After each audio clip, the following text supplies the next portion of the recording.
ಬೆಂಗಳೂರು ದಕ್ಷಿಣ ತಾಲೂಕು ಬೇಗೂರು ಹೋಬಳಿ ಕಾಳೇನ ಅಗ್ರಹಾರದ ಗ್ರಾಮದ survey number 20/1ರಲ್ಲಿ ಸುಮಾರು 3 ಎಕರೆ ಜಮೀನಿನಲ್ಲಿ ಶ್ರೀನಿವಾಸ ಗೌಡರವರ ಬಳಿ ಸುಮಾರು 45 ವರ್ಷಗಳಿಂದ ಜೀತಗಾರನಾಗಿ ದುಡಿಯುತ್ತಿರುವ ಕಾಳಪ್ಪನ ಮನೆಗೆ ಕಳೆದ ತಿಂಗಳು ವರುಣ್ ಗೌಡ ಗೂಂಡಾಗಳೊಂದಿಗೆ ಬಂದು ಹಾಡಹಗಲೇ ಅಟ್ಯಾಕ್ ಮಾಡಿ ಮನೆಗೆ ನುಗ್ಗಿ ಖಾಲಿ ಮಾಡಿಸೋ ಪ್ರಯತ್ನ ಮಾಡಿದ್ದ. ಇನ್ನು ಈ ಘಟನೆಯ ಕುರಿತು ವಿಡಿಯೋಗಳು ಇದ್ದರೂ ಎಫ್ಐಆರ್ ದಾಖಲಿಸದೆ ರಾಜಿ ಪಂಚಾಯಿತಿ ಮಾಡಿಸಲು ಹುಳಿಮಾವು ಪೊಲೀಸ್ ಇನ್ಸ್ಪೆಕ್ಟರ್ ಕುಮಾರಸ್ವಾಮಿ ಪ್ರಯತ್ನಿಸಿದ್ದ ಪರಿಣಾಮ ಇದೇ ತಿಂಗಳು 1ನೇ ತಾರೀಕು ಶನಿವಾರ ರಾತ್ರಿ 20 ಜನ ರೌಡಿಗಳೊಂದಿಗೆ ನುಗ್ಗಿ ಜೆಸಿಬಿ ಯಂತ್ರ ಬಳಸಿ ಬಡ ದಲಿತರ ಮನೆ ಧ್ವಂಸ ಮಾಡಿ ಹೆಂಗಸರು ಮಕ್ಕಳ ಮೇಲೆ ಹಲ್ಲೆ ಮಾಡಿ ಪರಾರಿಯಾಗಿದ್ದ ದುರ್ಘಟನೆ ನಡೆದಿತ್ತು. ಇನ್ನು ಮನೆ ಡೆಮಾಲಿಷ್ ಆಗಿ ಬಡ ಜೀತಗಾರ ಬೀದಿಗೆ ಬಿದ್ದು 2 ವಾರಗಳಾದರೂ A1 ಆರೋಪಿ ವರುಣ್ನನ್ನ ಬಂಧಿಸಲು ಮೀನಾಮೇಷ ಎಣಿಸುತ್ತಿರುವ ಹುಳಿಮಾವು ಪೊಲೀಸರ ಕರ್ತವ್ಯ ಲೋಪವನ್ನ ಖಂಡಿಸಿ ಪ್ರಜಾ ಪರಿವರ್ತನಾ ವೇದಿಕೆಯ ರಾಜ್ಯಾಧ್ಯಕ್ಷರಾದ ಬಿ ಗೋಪಾಲ್ ಮತ್ತು ದಲಿತ ಸಂಘಟನೆಗಳ ನಾಯಕರು ಬೀದಿಗೆ ಬಿದ್ದಿರುವ ಜೀತಗಾರ ದಲಿತ ಕಾಳಪ್ಪನಿಗೆ ಬೆಂಬಲ ನೀಡಲು ಸ್ಥಳಕ್ಕೆ ಬಂದು ಧೈರ್ಯ ತುಂಬಿದ್ದಾರೆ. ದಲಿತ ವಿರೋಧಿ ವರುಣ್ ಮತ್ತು ಆತನ ಗೂಂಡಾ ಪಡೆಗಳು ದಿನಾಂಕ 1/11/2025ರಂದು ಸಮಯ ರಾತ್ರಿ 8 ಗಂಟೆಯಲ್ಲಿ ಏಕಾಏಕಿ ಮನೆಯ ಬಳಿ ಸುಮಾರು 20 ಜನಗಳ ಅಕ್ರಮ ಕೂಟವನ್ನು ಸೇರಿಕೊಂಡು ಲಾಂಗು ಮಚ್ಚುಗಳಿಂದ ಹೊಡೆದು ಮಹಿಳೆಯರ ಮೇಲೆ ಹಲ್ಲೆ ಮಾಡಲು ಪ್ರಯತ್ನಪಟ್ಟು ಅಡ್ಡ ಹೋದಂತಹ ಗಂಡಸರಿಗೆ ಉಲ್ಟಾ ಮಚ್ಚುಗಳಿಂದ ಹೊಡೆದು ಹಲ್ಲೆ ಮಾಡಿ ಮನೆಯನ್ನು ಸಂಪೂರ್ಣವಾಗಿ ಧ್ವಂಸ ಮಾಡಿ ಕ್ರೌರ್ಯವನ್ನು ಮೆರೆದಿದ್ದಾರೆ. ಇಂತಹ ಘಟನೆಗಳು ಮರುಕಳಿಸಬಾರದು ಎಂದು ಸದರಿ ವ್ಯಕ್ತಿಗಳ ಮೇಲೆ ಸೂಕ್ತ ಕಾನೂನು ಕ್ರಮ ಜರುಗಿಸುವಂತೆ ಮಾನ್ಯ ಪೊಲೀಸ್ ಆಯುಕ್ತರು ಹಾಗೂ ಮಾನ್ಯ ಡಿಜಿ ಮತ್ತು ಐಜಿಪಿ ಸಾಹೇಬರಿಗೆ ದಸಂಸ ಪರಿವರ್ತನವಾದ ಸಂಘಟನೆ ಅರ್ಜಿಗಳನ್ನು ಕೊಟ್ಟಿದ್ದರೂ ಕೂಡ ಇನ್ನೂ ಆರೋಪಿಗಳನ್ನು ಬಂಧಿಸದೇ ಇರುವುದು ಅನುಮಾನಗಳಿಗೆ ಕಾರಣವಾಗಿದೆ. ರಾತ್ರೋರಾತ್ರಿ ಬಡ ದಲಿತರ ಮನೆ ಡೆಮಾಲಿಷ್ ಮಾಡಲು ಹುಳಿಮಾವು ಪೊಲೀಸ್ ಇನ್ಸ್ಪೆಕ್ಟರ್ ಕುಮಾರಸ್ವಾಮಿಯವರೇ ಸಾಥ್ ಕೊಟ್ಟಿರುವುದು ಮೇಲ್ನೋಟಕ್ಕೆ ಕಾಣುತ್ತಿದೆ. ಕಾಕಿ ಹಾಕಿಕೊಂಡು ರಿಯಲ್ ಎಸ್ಟೇಟಿಗಿಳಿದ್ರ ಹುಳಿಮಾವು ಪೊಲೀಸರು ಎಂದು ಜನರು ಮಾತನಾಡಿಕೊಳ್ಳುತ್ತಿದ್ದಾರೆ. ಇನ್ನು 1 ವಾರದೊಳಗೆ ಬೀದಿಗೆ ಬಿದ್ದಿರುವ ಮಳೆ ಗಾಳಿ ಬಿಸಿಲಲ್ಲೇ ಹಾವು ಚೇಳುಗಳ ನಡುವೆ ಬೀದಿಯಲ್ಲೇ ಮಲಗುತ್ತಿರುವ ಕಾಳಪ್ಪನ ಕುಟುಂಬಕ್ಕೆ ಪರಿಹಾರ ನೀಡುವ ಕೆಲಸಗಳಾಗದಿದ್ದರೆ ರಾತ್ರೋರಾತ್ರಿ ಗೂಂಡಗಳನ್ನು ಕಳುಹಿಸಿ ಮನೆ ಕೆಡವಿ ಮಹಿಳೆಯರ ಮೇಲೆ ದೌರ್ಜನ್ಯ ನಡೆಸಿ ಕಾಳಪ್ಪನ ಹೆಸರಿನಲ್ಲಿದ್ದ ಮನೆಯ ಕಾಗದ ಪತ್ರಗಳನ್ನು ಸುಟ್ಟು ಹಾಕಿರುವ ಆರೋಪಿಗಳನ್ನು ಬಂಧಿಸಿ ಜೈಲಿಗಟ್ಟದಿದ್ದರೆ ಬನ್ನೇರುಘಟ್ಟ ರಸ್ತೆಯಿಂದ ಫ್ರೀಡಂ ಪಾರ್ಕ್ವರೆಗೂ ಕಾಲ್ನಡಿಗೆ ಜಾಥಾ ಮೂಲಕ ಎಲ್ಲ ದಲಿತ ಸಂಘಟನೆಗಳು ಉಗ್ರ ಹೋರಾಟ ನಡೆಸುವ ಎಚ್ಚರಿಕೆ ನೀಡಿವೆ. Bureau news, Prajapower TV, Bengaluru. ದಿನ ಆಯ್ತು ನಾವು ಮನೆ ಹೊಡೆದಾಕಿ ನಾವು ಬೀದಿನೇ ಬೇಯಿಸ್ಕೊಂಡು ಬೀದಿನೇ ತಿಂತಾ ಇದೀವಿ. ಟಾರ್ಪಲ್ ಹಾಕೊಂಡು ಯಾರು ಬಂದು ನಮ್ಗೆ ಹೋಗ್ತಾ ಇಲ್ಲ. ಏನು ಎತ್ತ ಅಂತಾನು ಯಾರು ನಮ್ಗೆ ಕೇಳ್ತಾ ಇಲ್ಲ. ಸೊಳ್ಳೆ ಕಡಿತೈತೆ, ಬೆಂಕಿ ಹಾಕೊಂಡು ನಿದ್ದೆನು ಮಾಡಲ್ಲ. ನಾವು ಬೆಂಕಿ ಹಾಕೊಂಡು ಹಂಗೆ ಕಾಯ್ಕೊಂಡಿದೀವಿ. ಯಾರಾದ್ರೂ ನಮ್ಗೆ ಹೆಲ್ಪ್ ಮಾಡ್ತಾರೆ? ಯಾರು ನಮ್ಗೆ ಇದ್ ಮಾಡ್ತಾ ಇಲ್ಲ. ವರುಣ್ಗ ಅರಸು ಮಾಡಿಲ್ಲ, ಯಾರಿಗೂ ನಮ್ಮನ್ನ ಹೊಡೆದವ್ರಿಗೂ ಯಾರು ಅರಸು ಮಾಡಿಲ್ಲ. ಎಷ್ಟ್ ಜನ 50 ಜನ ಬಂದ್ರು, ಯಾರು ಒಬ್ಬನ್ನು ಅರೆಸ್ಟ್ ಮಾಡಿಲ್ಲ. ಒಬ್ಬನ ಹಿಡ್ಕೊಂಡು ಕೂತ್ಕೊಂಡಿದ್ದಾರೆ ಅಷ್ಟೇ, ಯಾರು ಅರೆಸ್ಟ್ ಮಾಡಿಲ್ಲ. ನಮ್ಗೆ ಇಲ್ಲೇ ಬೀದಿನಲ್ಲಿ ಬಿಟ್ಬಿಟ್ಟು ಹಂಗೆ ಅವ್ರ ಪಾಡಿಗಿದ್ದಾರೆ.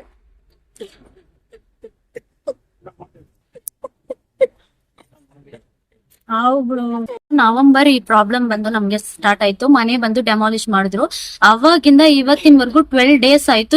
ಏನು ಎಂತ ಅಂತ ಅವ್ರು ಯಾರು ನೋಡ್ತಾನೆ ಇಲ್ಲ. ಒಂದ್ ತಾರ್ಪಾಯಿ ಹಾಕೊಂಡ್ ಬದುಕ್ತಾ ಇದೀವಿ. ಸೊಳ್ಳೆಗಳು ಮತ್ತೆ ಹಾವುಗಳು ಬರ್ತೈತೆ, ಏನೇನೋ ಹುಳ ಕಚ್ಚತೈತೆ. 4 ವಯಸ್ಸಲ್ಲಿ ನಮ್ಮ ಆಂಟಿ ಅವ್ರಿಗೆಲ್ಲ ಮಕ್ಳಿದ್ದಾರೆ. ಅವರೆಲ್ಲ ಏನ್ ಮಾಡ್ಬೇಕು ಅಂತ ಕೂಡ ಗೊತ್ತಿಲ್ಲ. ನಮ್ಗೆ ಹಿಂಗ್ ಬದುಕಕ್ಕೆ ಬಿಡ್ದಿರ ನಾವು ದಲಿತರು ಅಂತ ಹಿಂಗ್ ಮಾಡ್ತಾ ಇದ್ದಾರೆ. ಮತ್ತೆ ಪೊಲೀಸ್ ಅವರು ಏನ್ ಮಾಡ್ತಾ ಇದಾರೆ ಅಂದ್ರೆ ಇನ್ನೂ ಒಬ್ಬರನ್ನು ಅರೆಸ್ಟೇ ಮಾಡಿಲ್ಲ. 50 ಜನ ಬಂದವ್ರೆ. ಆ 50 ಜನದಲ್ಲಿ ಒಬ್ಬರನ್ನ ಅರೆಸ್ಟ್ ಮಾಡವ್ರೆ. ಒಬ್ಬರನ್ನ ಅರೆಸ್ಟ್ ಮಾಡಿದ್ರೆ ನಮ್ಗೆ ಹೆಂಗೆ ನ್ಯಾಯ ಸಿಗುತ್ತೆ ನೀವೇ ಹೇಳಿ. ನಾವ್ ದಲಿತರ ಅಂದ್ಬಿಟ್ಟು ಹಿಂಗೆಲ್ಲ ಇವ್ರು ಮಾಡ್ತಾ ಇದ್ದಾರೆ. ನಮ್ಗೆ ಒಂಚೂರ ಅರ್ಥ ಆಗ್ತಾ ಇಲ್ಲ. ಮತ್ತೆ ಇನ್ನೊಂದ್ ಏನಂದ್ರೆ, ಇನ್ನೊಂದ್ ಕಡೆ ಏನಾದ್ರು ಶೆಡ್ ಆದ್ರೂ ಹಾಕೊಂಡು ಅಲ್ಲಿ ಮನಿಕೊಂಬೋದು ಅಂತ ಹೇಳಿದ್ರೆ ಅದಕ್ಕೂ ಅವ್ರು ಬಿಡ್ತಾ ಇಲ್ಲ. ನಮ್ಗೆ ಏನಾದ್ರೂ ಒಂದ್ ದಾರಿ ಬೇಕು, ನೀವೇ ಕೊಡ್ಸ್ಬೇಕು. ಕುಮಾರಸ್ವಾಮಿ ಅವರು ಬಿಡ್ತಾ ಇಲ್ಲ. ಈ ರಾಜ್ಯದಲ್ಲಿ ಪೊಲೀಸ್ ಇಲಾಖೆ ಹುಡುಗೆಟ್ಟೋಗಿದೆ. ಇನ್ನು ವಿಶೇಷವಾಗಿ ಗ್ರಾಮಾಂತರಗಳಲ್ಲಿ ಇರ್ತಕ್ಕಂಥ ಪೊಲೀಸರು ಅವರೇ ಮಹಾರಾಜರಾಗ್ತಾರೆ. ವಿಶೇಷವಾಗಿ ಕಾಳಪ್ಪನ ಪ್ರಕರಣದಲ್ಲಿ ಇನ್ಸ್ಪೆಕ್ಟ್ರು ಬಿಹೇವ್ ಮಾಡಿರೋ ರೀತಿ ನೋಡಿದ್ರೆ ಅವನು ಪೊಲೀಸ್ ಆಗೋದಕ್ಕೆ ನಾಲಾಕಿದೆ. ಪೊಲೀಸ್ ಆದಾಗ ಒಂದಷ್ಟು ಪ್ರಮಾಣ ವಚನಗಳನ್ನ ಸ್ವೀಕಾರ ಮಾಡ್ತಾರೆ.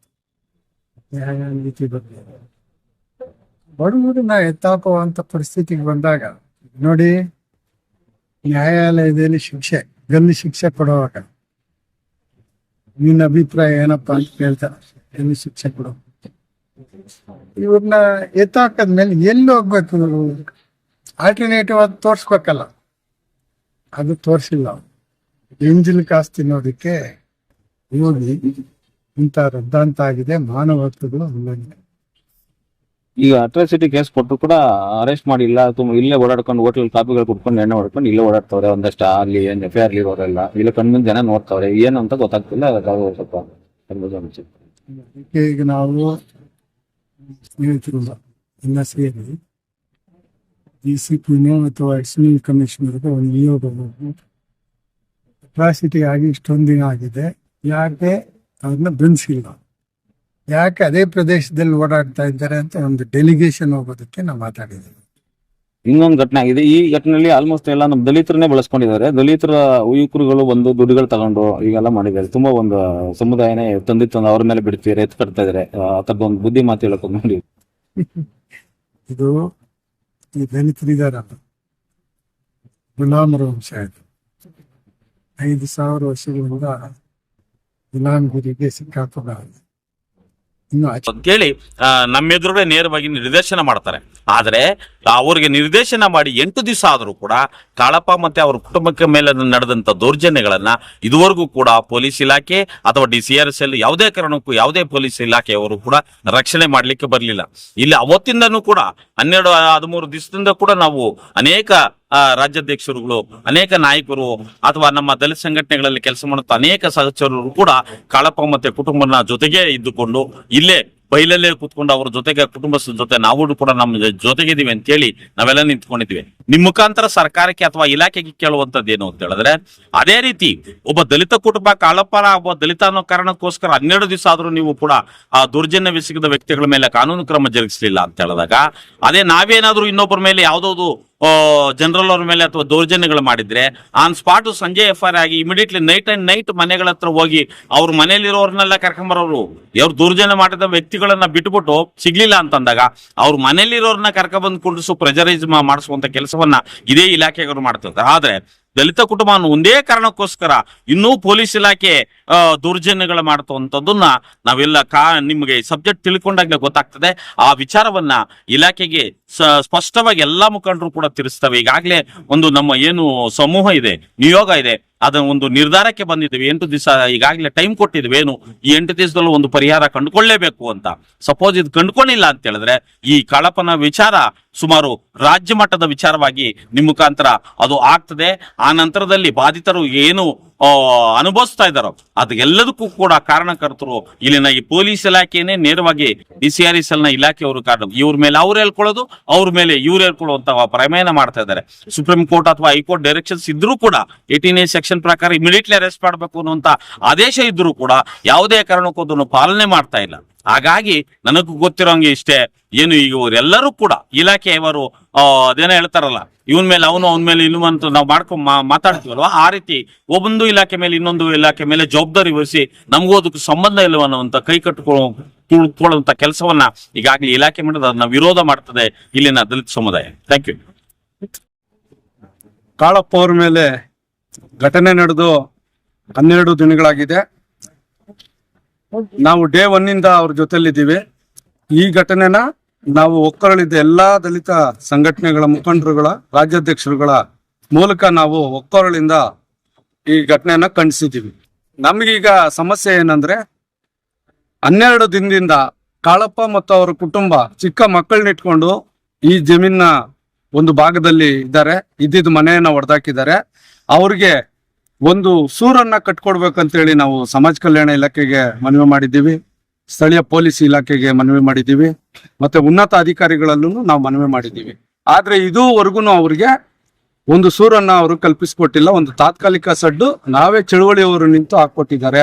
ಅವರಿಗೆ ಇಲ್ಲಿನ ಪರಿಸ್ಥಿತಿ, ಇಲ್ಲಿ ಸುತ್ತು ಗಿಡ ಮರಗಳು ಇರೋದ್ರಿಂದ ಹಾವು ಕಚ್ಬೋದು ಅಥವಾ ವಿಷ ಜಂತುಗಳು ಇನ್ನಿತರ ರೀತಿಯಲ್ಲಿ ತೊಂದರೆ ಮಾಡ್ಬೋದು, ಅಥವಾ ಯಾರಾದ್ರೂ ಏಕಾಏಕಿ ಬಂದು ಅವ್ರಿಗೆ ಆಹಾರದಲ್ಲಿ ಬೇರೆ ರೀತಿಯಲ್ಲ ಅವ್ರಿಗೆ ತೊಂದರೆ ಮಾಡ್ಬೋದು.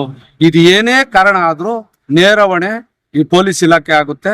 ಮತ್ತೆ ಅವ್ರಿಗೆ ಯಾರು ಬೆನ್ನೆಲುಬಾಗಿ ನಿಂತಿದ್ದಾರೆ ಅವರೇ ಇದಕ್ಕೆ ನೇರ ಹೊಣೆ ಆಗುತ್ತೆ. ಅವ್ರನ್ನ ಯಾವುದೇ ಕಾರಣಕ್ಕೂ ಚಳುವಳಿ ಎಲ್ಲಾ ಮುಖಂಡರು ನಾವು ಕ್ಷಮಿಸೋದಿಲ್ಲ, ಇದನ್ನ ಖಂಡಿಸ್ತೀವಿ. ಸರ್, ನೀವು ಪೊಲೀಸ್ ಇಲಾಖೆ ನೇರವಣೆ ಮಾಡ್ತಿದ್ದಾರೆ. ನೇರವಣೆ ಯಾರು ಪೊಲೀಸ್, ಯಾಕೆ ಅವ್ರ ಹೆಸರನ್ನ ಪರ್ಟಿಕ್ಯುಲರ್ ಹೇಳ್ತಾ ಇಲ್ಲ ಅಂತ ಹೇಳಿ ಸರ್? ಈಗ ಯಾಕೆ ಅಂತ ಹೇಳಿದ್ರೆ ಇಲ್ಲಿ ದುರ್ದೈವ ಏನು ಅಂತ ಹೇಳಿದ್ರೆ ನಮ್ಮ ಸಮಾಜನೇ ಬಳಸ್ಕೊಂಡು ಅವರು ನಮ್ಮ ಮೇಲೆ